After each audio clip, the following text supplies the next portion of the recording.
સામેથી ચાલીને આવતો તો મેં એને અવાજ આપ્યો છો.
हरे कृष्णा।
वैष्णव जी।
Hare Krishna, dear devotees. Sorry for the delay.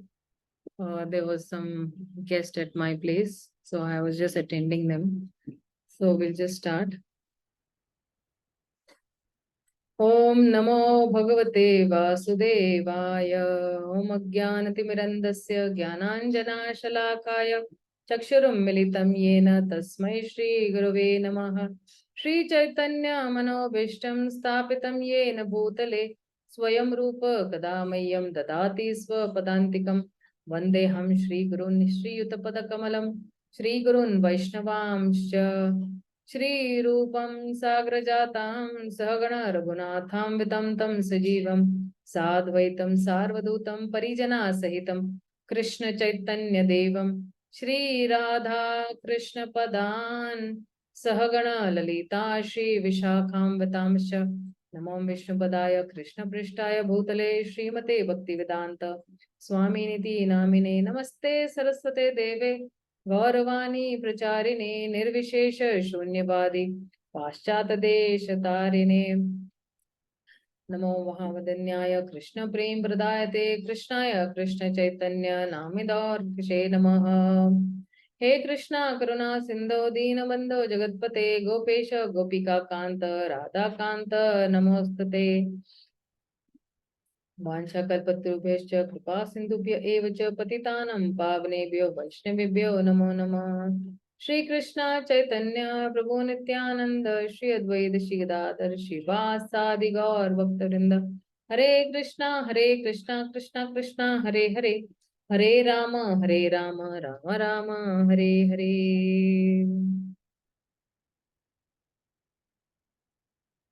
So dear devotees, welcome to this wonderful class. We are on chapter number 2nd and shloka number is 21. So we completed shloka number 20 last time and we are still on the different characteristics of the soul, where the soul cannot be cut, the soul cannot be drowned, the soul cannot be withered by the wind also. We just see. So you all can repeat after me. Veda vinashina nityam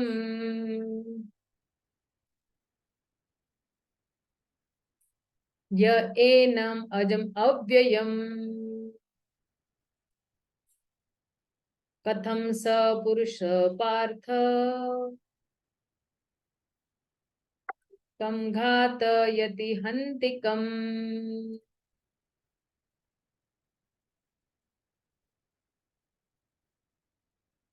So, O Partha, how can a person who knows that the soul is indestructible, eternal, unborn, and immutable kill anyone or cause anyone to kill? So, Srila Prabhupada has given a very nice analogy, and in the purport also Srila Prabhupada writes that. So, if you see, yeah, where we are actually, in this particular section from 11th shloka to the 30th shloka, we are trying to get the knowledge of the soul, that what are the different characteristics of the soul and how does the soul act and how does the soul behave and how it cannot be cut. And also one who knows constantly, yah nityam veda, what does he know? Enam, that this soul is what? Avinasham, is indestructible. And this soul is what? Ajam avyayam, he is unborn and the soul cannot decay also. And katham sa purusha hanti, so no person can kill and no even soul can kill him. And also this particular soul is kam ghatayanti, so he does not cause others to kill anyone. For how can he cause others to kill the atma? So Baldev Vidyabhushan, because he's the first person who has written the commentary to the Bhagavad Gita. So he's explaining in this verse that one who having such knowledge that the soul will not kill anybody, or the other soul will not kill the first person. So he has no fault.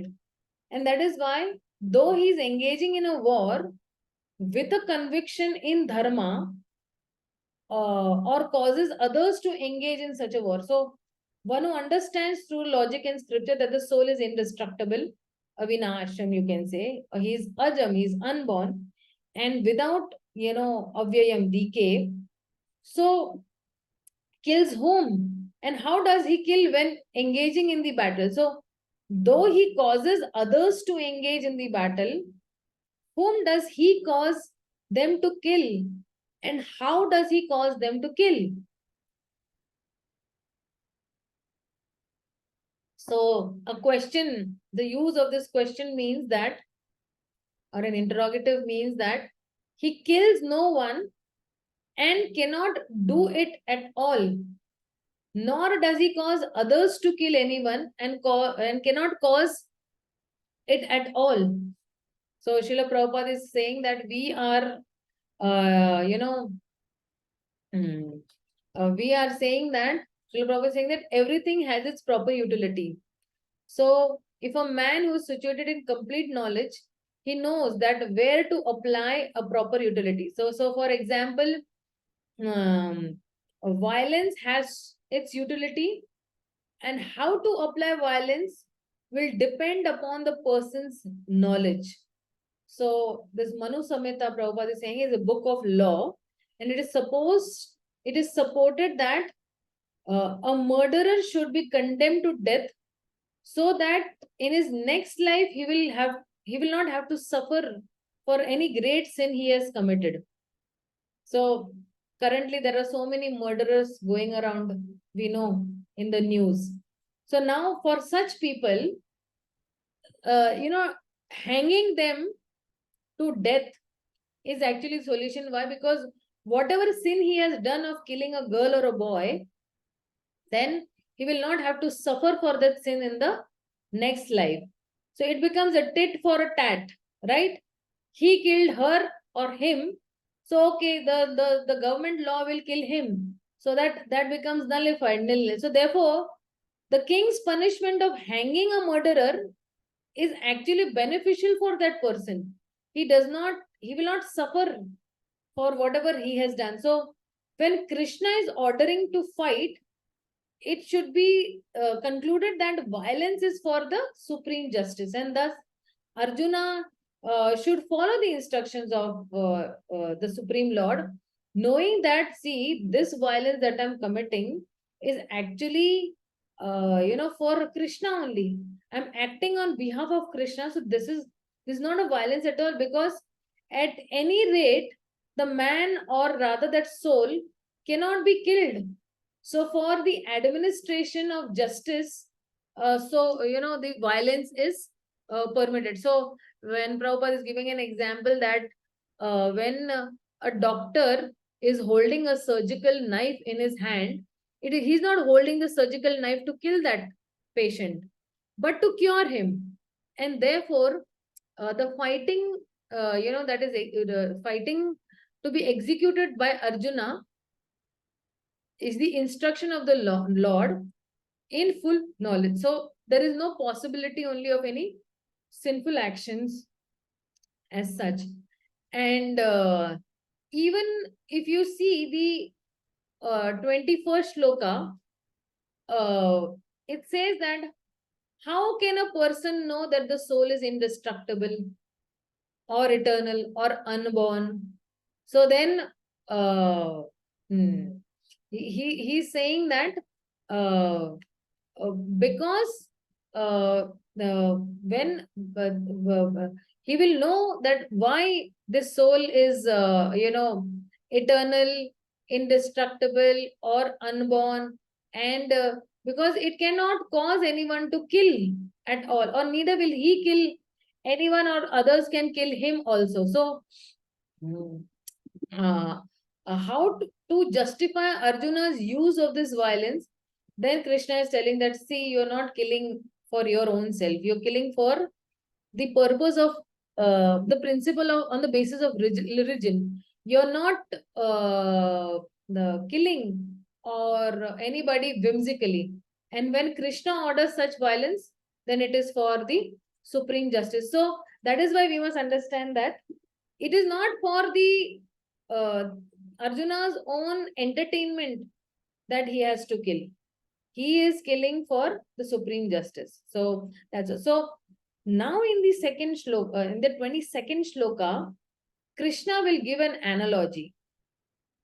And he gives a very beautiful analogy. Let's see what that analogy is.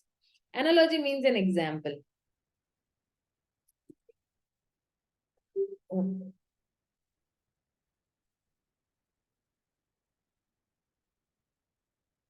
So please repeat after me. Vasamsi jirnani yatha vihaya.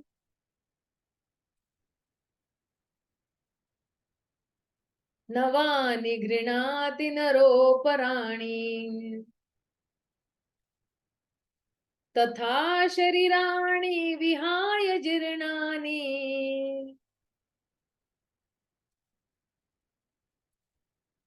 अन्यानि संयाति नवानि देहि.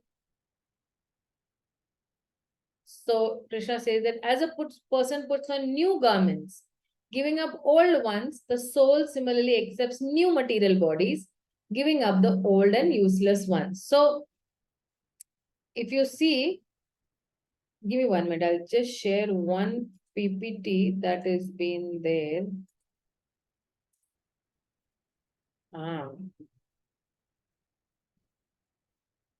So see, the Jayate we saw this 20th shloka, we saw the 21 also, no one can kill the soul, or changing bodies is similar to the changing. Vasamsi jirnani yatha vihaya. Okay.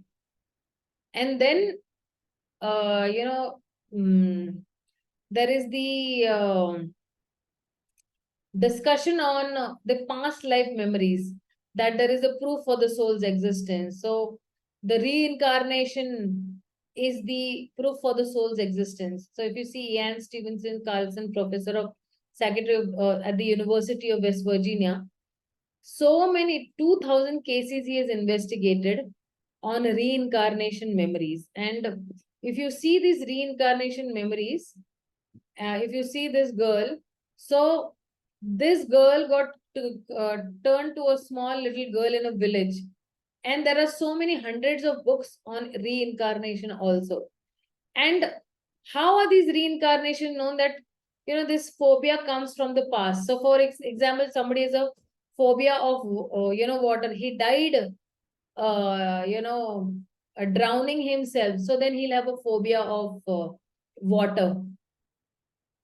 And if he has died, if somebody has burnt him, then he will be afraid of fire. So in the previous life, if somebody has stabbed, then this particular person will have phobia of some sharp bladed weapons, or some shooting of firearms. Then he'll have a fear of that because he died because of that particular instrument. And over here, Ian Stevenson is telling that there are two children born of the same mother. They are twins, but they have different temperaments. It proves that there is an existence of the soul. So though these twins are identical, are they born physically? They're by splitting the single egg of the mother, the same genetic material is there, but they have striking contrast in them.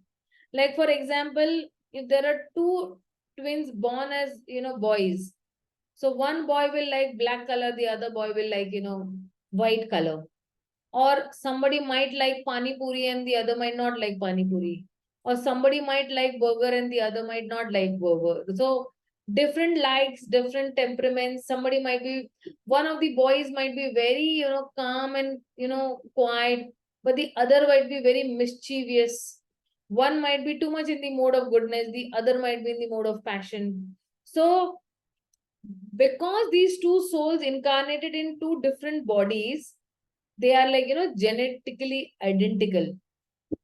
So, and they say that what happens to us at the death, the soul leaves the gross body behind and is taken to another womb based on the quality of desire stored in his subtle body at the time of death. Preeti Mataji is saying yes, she has experienced that.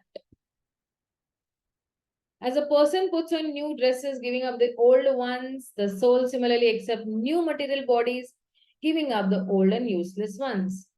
So see, for example, okay, you discard some old clothes. पुराने कपड़े आप क्या करते हो, फेंक देते हो कहीं पे भी, है ना?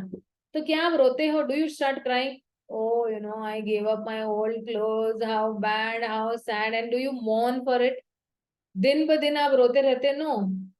So similarly, if somebody dies, what is he doing? He is giving up his old garments and he's taking, a new garment as such, right?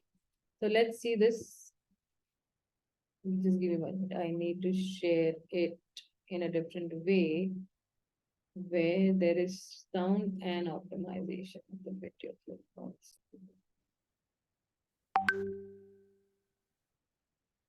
I think this video is not being played. Okay, let's go to the next slide. Soul changing bodies from one species to another, even from one species to another also. So see, Dr. Ian Stevenson did a case study on this Shukla remembering her pastime. Okay, so this Shukla was a little more than uh, uh, 5, and then Sri Sen Gupta and 5 other members of his family, they were journeying, they were doing some journey to Bhatpara. And when they arrived, Shukla, took the lead. She brought them straight to the house of Sri Amritlal Chakravarti, allegedly her father-in-law in her past birth. So they were traveling somewhere, and all of a sudden she says, Chalo, I know something over here. He is, my previous birth, my husband is here, my father-in-law is there, And she recognized her previous lifetime house also. Then she's recognizing her mother-in-law, brother-in-law, husband and daughter. And she indicated that Sri Haridana Chakravarti is her husband. The nicknames also, as well as the real names of her brother-in-laws also she knew.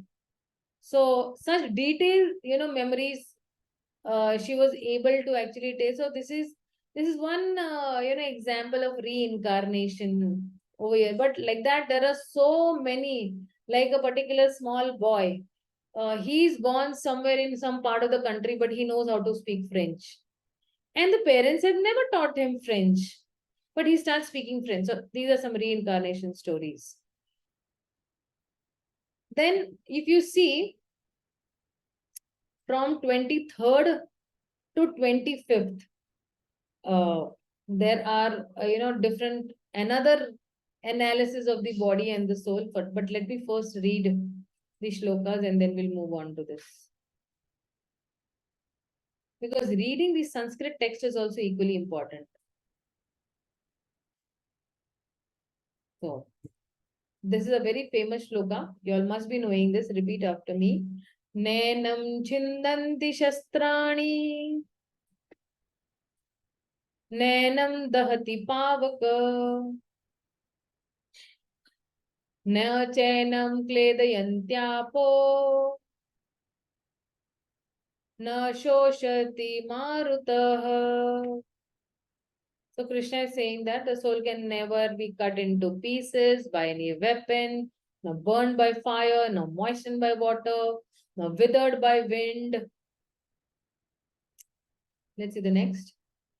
And he's saying further that अच्छेद्यो यहम आद्यो यहम अक्लेद्यो असोस्य एव च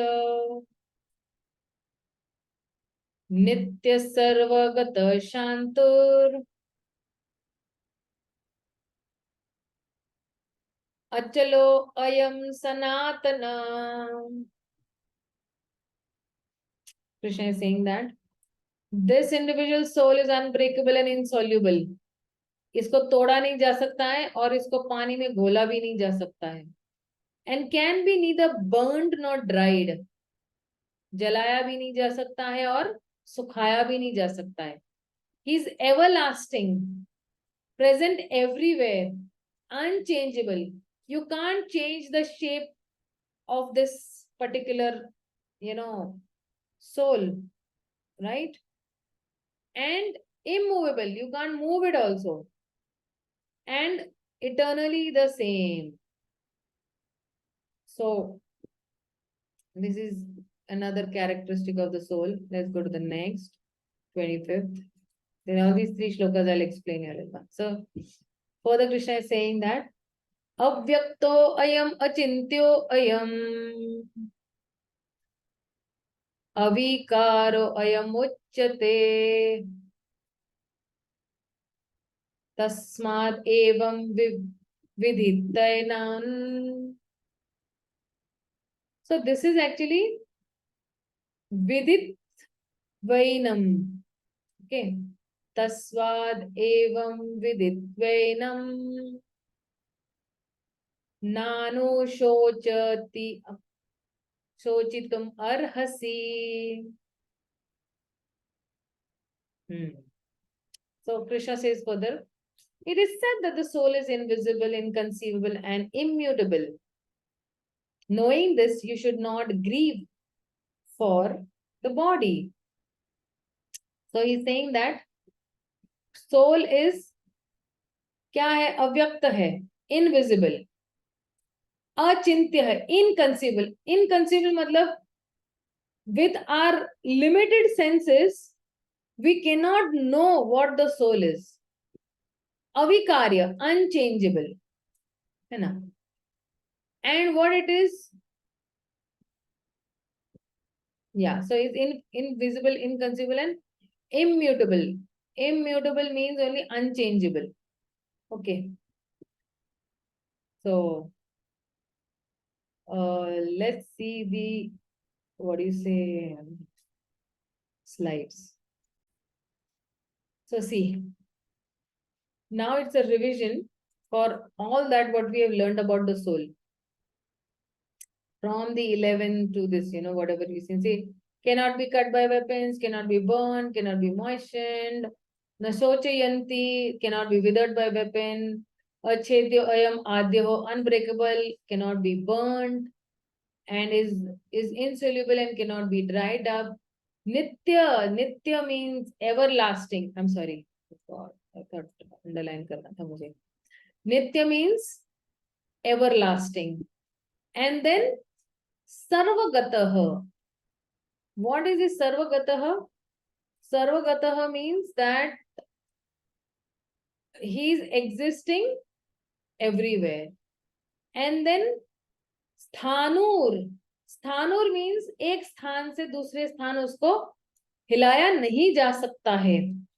And then Krishna says that is Achalo. Achalo means immovable. Achal. अटल है, वो हिलाया नहीं जा सकता. And he is Ayam Sanatana. Sanatan yani eternal. He is eternally the same. Then Avyakto, imperceptible. And Achintyo, he is inconceivable also. And then he's in Avikaro. Amuchyate. Avikar means, immutable, unchangeable. You cannot change it. So he's saying that knowing it to be thus, you should not grieve for the body. So the soul cannot be cut, cannot be withered, cannot be burned, cannot be moistened. So many reasons Krishna is giving. Then further Krishna is saying that now from this section onwards, Krishna will tell in the Gita that so, you have two duties. What are those two duties? One is your spiritual Swadharma, Sanatan Dharma of every living entity. And one is your material Dharma. Material Dharma means what? It's a constitutional duty and the conditional duty. So constitutional duty is what? Spiritual swadharma, sanatan dharma. And material swadharma is what? Conditional duty. Because we are conditioned souls, then that is why it is a conditional duty for us. So now Krishna will say from the next shloka. So he's saying that, sorry. So what is dharma mean? Okay, before that, let me just read the shloka and then we'll go to the.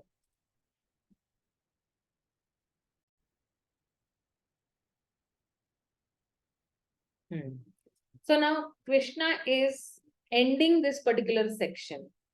So this is, he's concluding this and he's giving his opinion. Okay, saying, Atha chainam nityajatam nityam va manyase mritam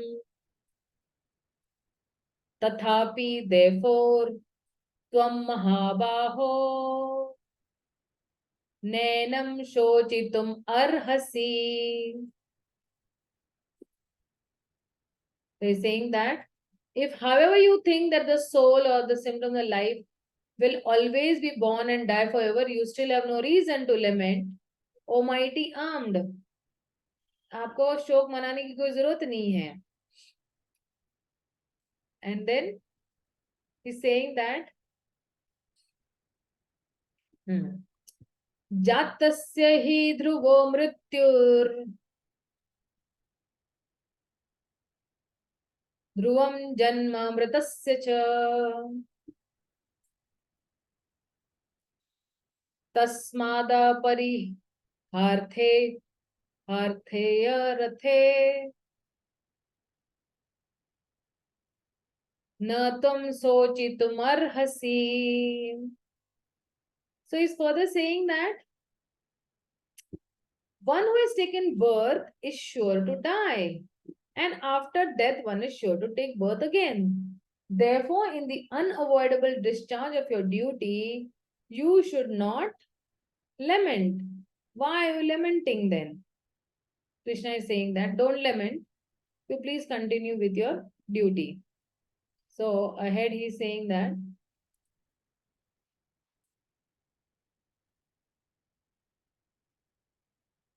so this particular section what Krishna is a new altogether a new section Krishna is starting where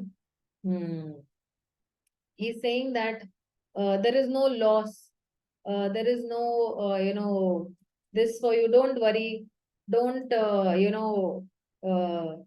see that you are fighting and you are causing some harm to the other party. So don't lament, because Arjuna's main concern was that only, that he's feeling that he's harming the other party. So he's saying that don't think that don't lament for that. So Srila Prabhupada will extend. So now if you see in this, I'll just share the screen with you all.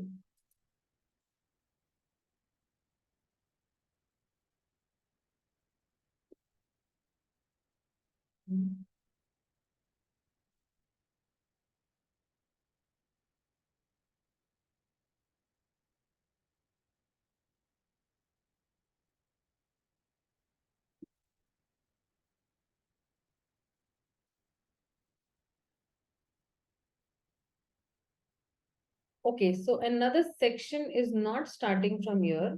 I thought there is another section starting from here. Okay. Let me share this. So see, what does dharma mean? That which be given up, or that which is a constant companion. Dharma, this is the definition of dharma. Dharma means जो त्याग नहीं किया सकता है उसका, और वो आपके साथ ही है, वो आपका अस्तित्व है, that is your existence. You are sustained by following the dharma. So water and liquidity cannot be separated. Jaise the dharma of water is to be liquid. The dharma of salt is to be salty. The dharma of sugar is to be sweet. The dharma of fire is heat and light. So fire cannot be separated from heat and light. So if we look around us, what is it that cannot be separated from a living being? Right? So that is the dharma. So if you see over here, the tiger, has, another tiger loving her, or the father loving the child, or the heat is giving, the fire is giving out heat and light.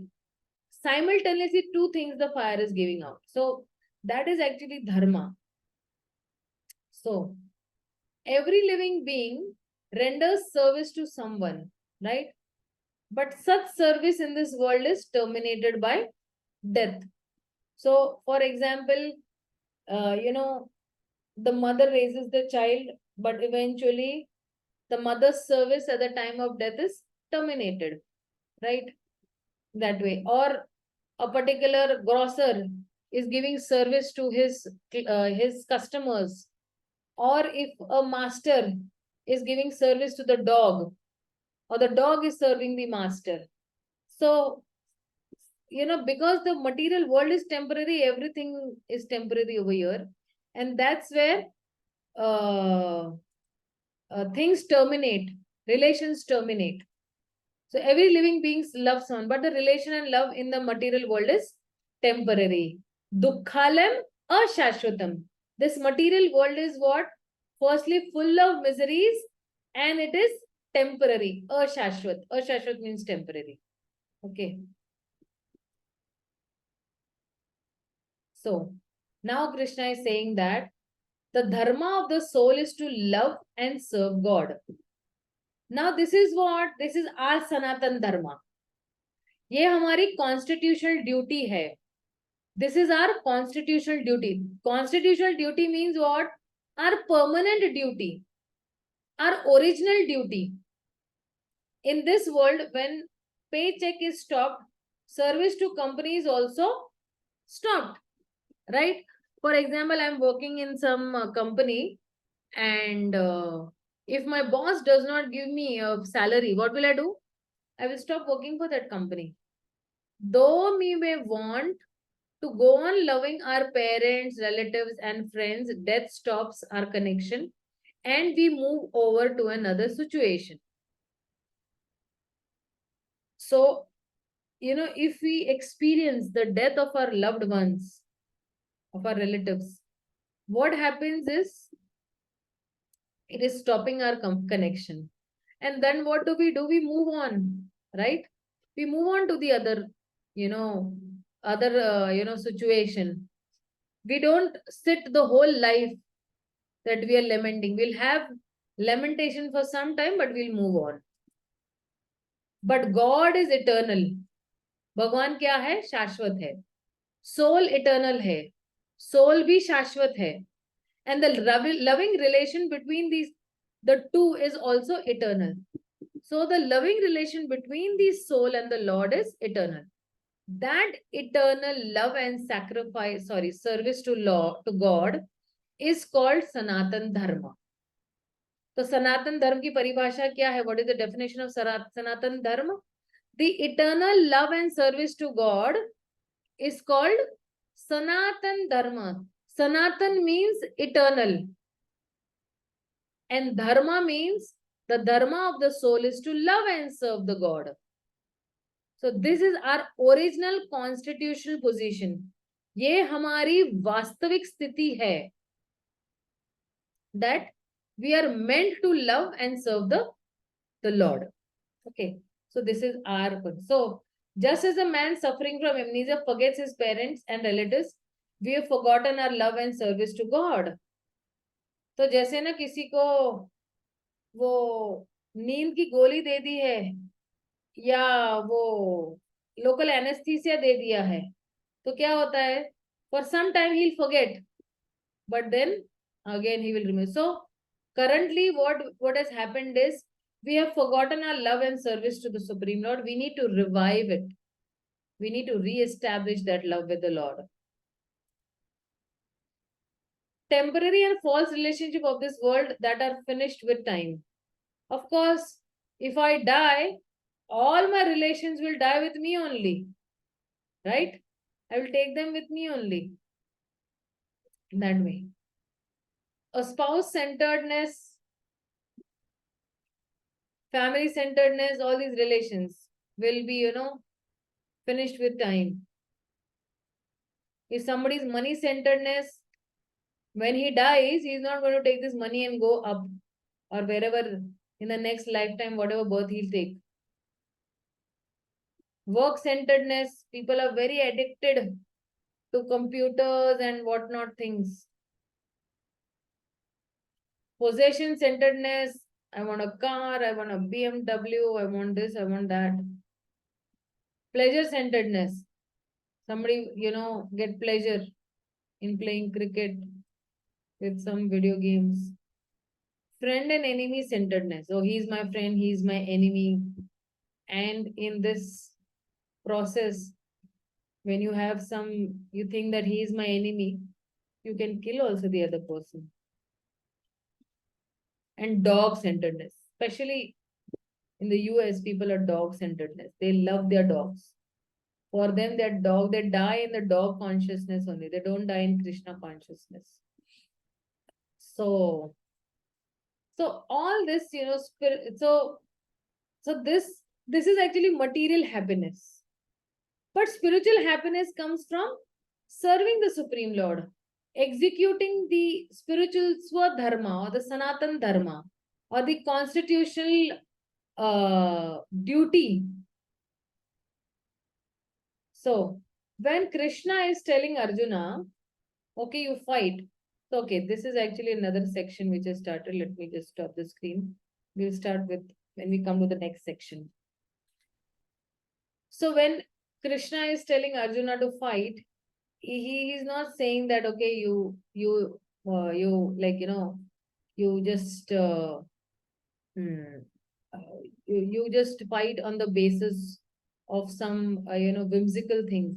He's telling to fight on the basis of dharma. So if you see in all these shlokas, that where even in the 26th shloka he said that Bauddha Vada. So even if you reject the soul, still there is no cause for lamentation, because Krishna addresses Arjuna as Mahabaho. So if you see in the history, this verse that, in the Bhagavad Gita, the 26th verse, it is indicating that such philosophers existed even at the time of Krishna. And that is where Krishna spoke the Bhagavad Gita. So there were Buddhists, there were, many other philosophers also. There were many pseudo-fashionable fashionable religions also. And this material, modern scientists and material philosophers, what they think that the body is a combination of some physical elements, and the life system just develops at a certain stage by some interaction of physical and chemical elements, and that's how the life is working. But we also know that uh, hmm, how the soul present in the body, and because of the soul the whole body is functioning.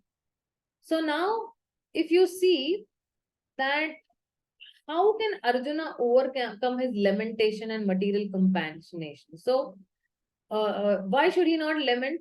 He should not lament for the loss of chemicals, because the human body is just a bag of chemicals. So and also, if there is no rebirth, there is no fear of sinful reactions at all.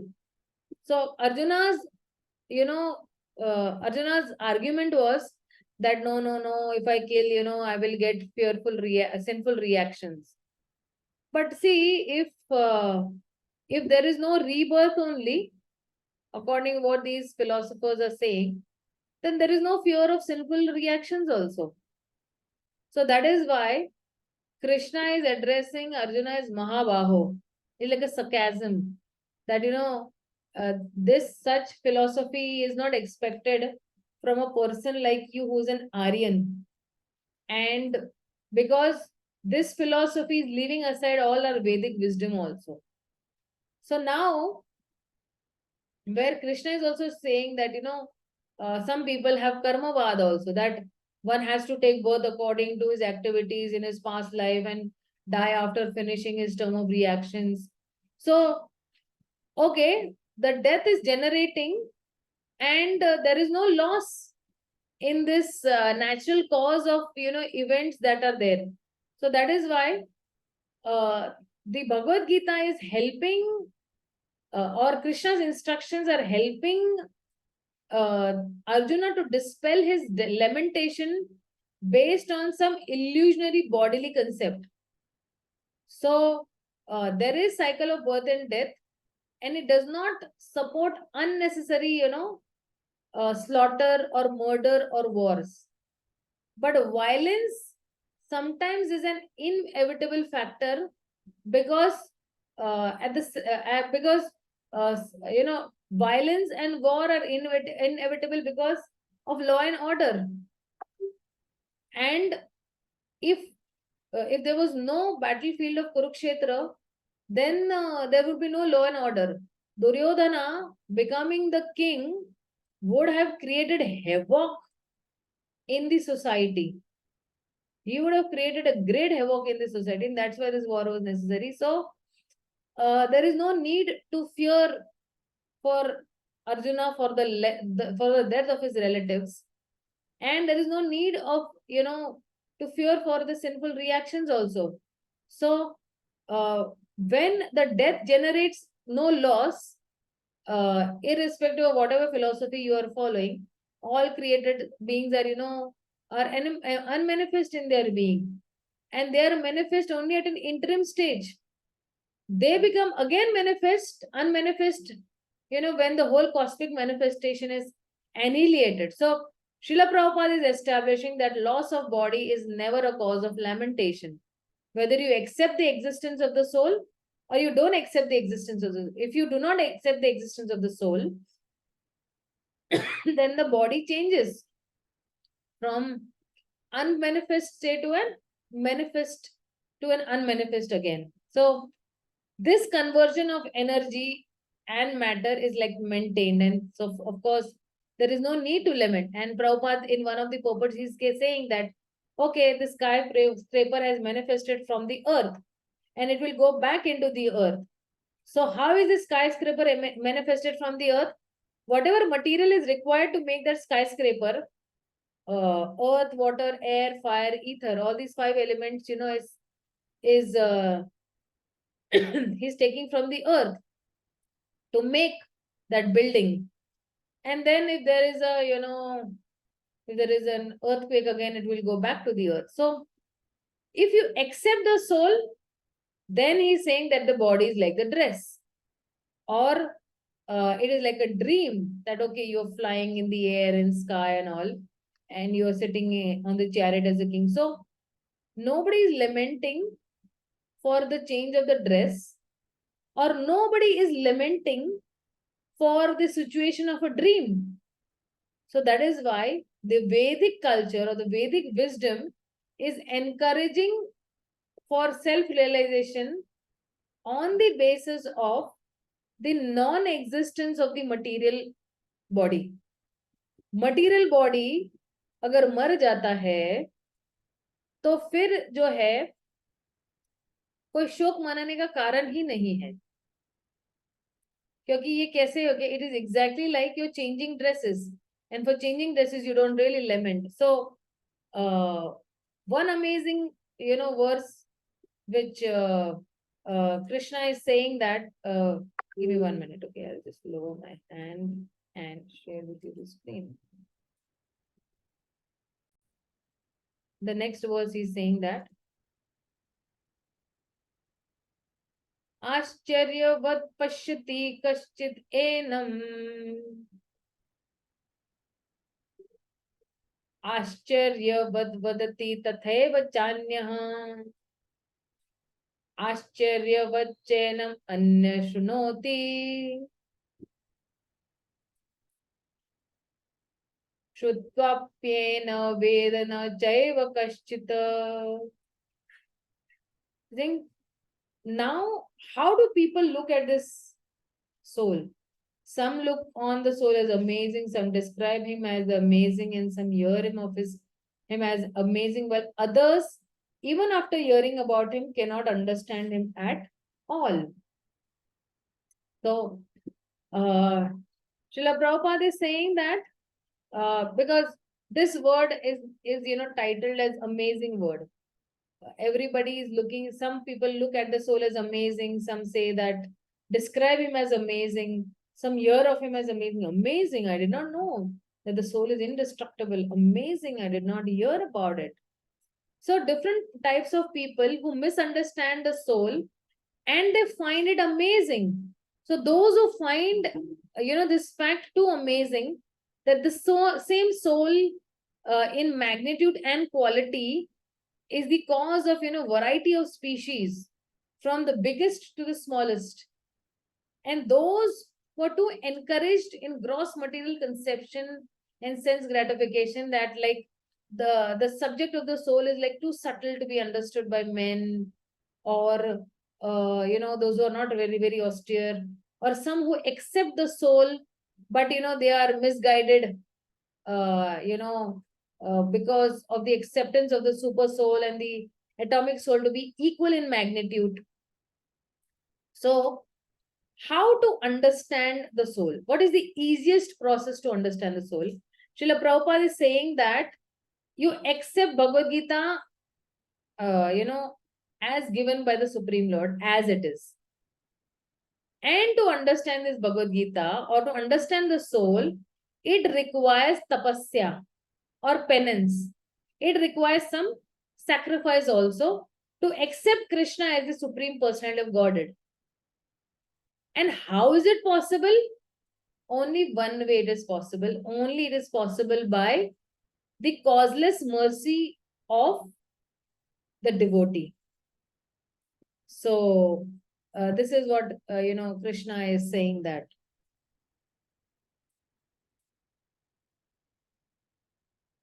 So, now, if you see that to understand this particular soul, then we need the causeless mercy of a pure devotee. And who is that pure devotee who is giving us that causeless mercy is Srila Prabhupada. By his causeless mercy, I'm able to understand the soul and able to understand my relationship with the Supreme Lord. So best way is to actually understand the Bhagavad Gita through a pure devotee. And currently we are learning the Bhagavad Gita through Srila Prabhupada, who's the very pure devotee. So I rest my speech over here, and we are at the 29th shloka. 30th shloka we will start next Wednesday. And very amazing section is coming up next now. So the Karma Kanda section will be coming. How to perform our duty and how to gain material enjoyment. So very nice section from 31 to 38 is coming up. In the next, we'll see in the next Wednesday class. Anybody has any queries, doubts, questions? Yeah. You are sure to ask me a question. Let me unmute everybody first. Yeah, you can ask the question. Neha, please ask. Yes, Mataji. Good evening. Jai Shri Krishna. My question is, in this Kali Yuga, do humans have power to curse? Like if anybody, in the past has cursed me, will it have effect? Or in this age, it will not have any effect? If there is effect, can I do something about it? See, किसके कर्स का effect होगा? Who can curse? And what, for example, somebody should be in the position, okay, some higher level position so that he can curse. Okay. He should be very pure enough. He should have done a lot of penances. A person who is a meat eater, a person who is cigarette smoking, a person who is taking liquor, a person who's not following dharma, who's not a devotee of Krishna, who himself is a cheater, who himself is cheating people. What can such a person curse? And इसके कर्स का कोई effect नहीं होने वाला है. People say about black tongue also, but black tongue also has no effect. If a person is taking shelter of Krishna, that curse will not affect that person at all. You take the shelter of Krishna, like that, millions of curses let it come to you, but it is not going to affect you at all.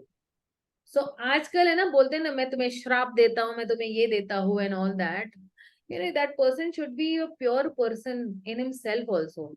A person who has काम, क्रोध, मद, मोह, लोभ, मत्सर, and all what not different motivations, that person will verbally curse, but सामने वालों को effect ही नहीं होगा. So if somebody is given a curse to somebody, just chill. We should have these checkpoints. क्या इसमें काम है, क्या इसमें क्रोध है, क्या इसमें ये है, क्या इसमें पॉवर्टी है, क्या ये मांस मच्छी नहीं खा रहा है, या क्या ये all these checkpoints you see. If he is doing all these things, sorry boss, आपको कोई effect नहीं होने वाला. You are safe, or that particular person is safe. Okay. Right, Mataji. Thank you. I have one more Yeah, question. sure, you can ask. Yeah, Mataji. The time, there was one slide that said that after death, the soul gets another body based on his or her desires. Was it? Let me just share the screen. There was one slide. I'm rolling the screen. You just check it, okay? Yeah.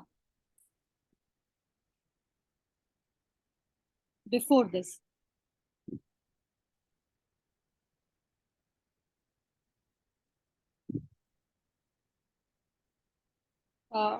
More prior.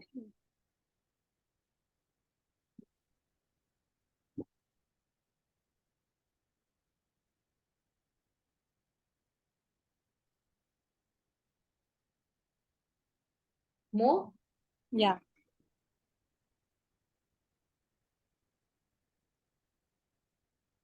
Yeah, this one. Yeah. The soul leaves the body behind and is taken to another womb based on the quality of desires stored in a subtle body at the time of death. So yeah, what does this mean actually? So see, we have a subtle body and we have a gross body. Gross body and हमारे external, where we have hands, legs and all. And what is the subtle body? Man, buddhi and ahankar. Mind, intelligence and false ego. We have a subtle body. So when this soul is leaving the gross body, मतलब शरीर से बाहर निकल रहा है, the gross body behind, and is taken to another womb based on the quality of desire. So whatever you have desired, I want to become a doctor, I want this, I want, so there must be millions of desires you must have made in this particular birth. So what are those desires? Those desires are stored into the subtle body at the time of death. So currently also there are some desires stored into your mind, right? So at the time of death also, that desire is stored, and the next body he gets according to that particular desire.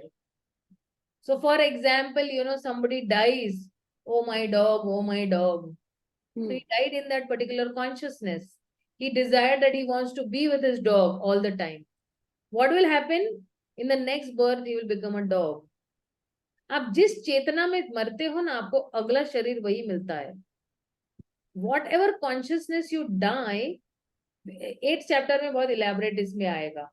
At the time of death, whatever consciousness you have. So, for example, somebody is dying in the consciousness of Krishna. So where will he go then? He will go to Krishna's eternal abode. वो लोग वृंदावन में जाएंगे वो. And where he'll be only happy. There will be no sadness.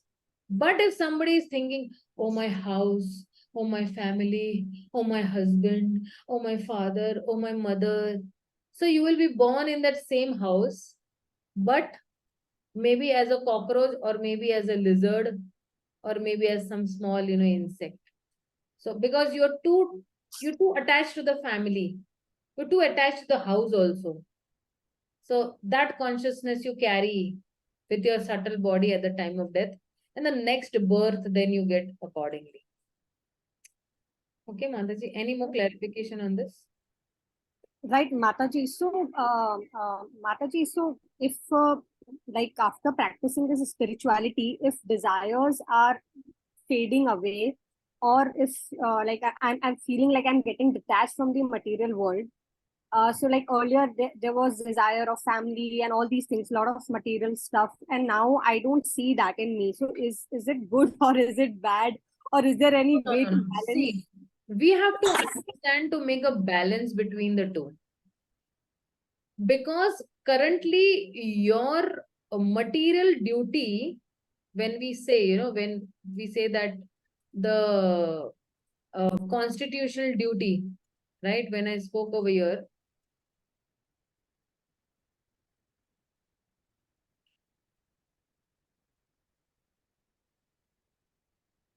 oh, where did that slide go? Okay, just give me 1 minute.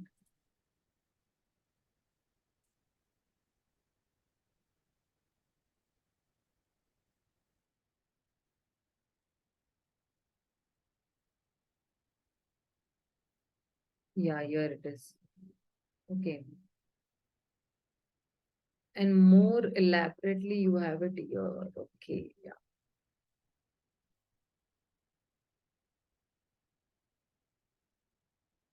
I'll share with you the screen so it is more clearer.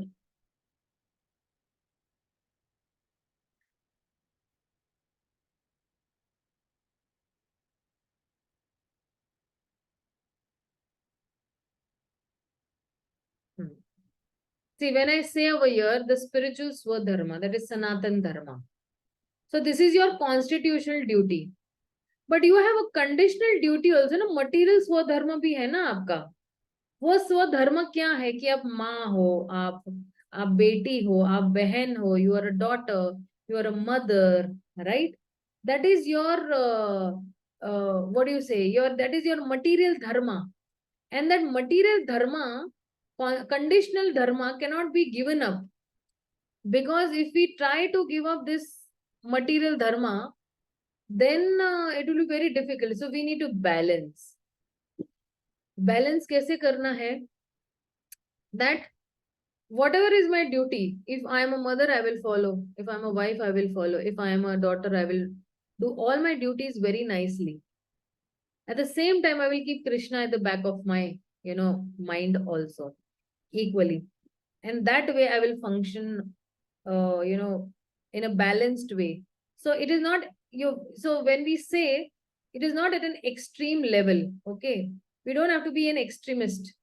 We have to be we have to balance the material life, and we have to balance the spiritual life. And this is the art. Sometimes people become very fanatic.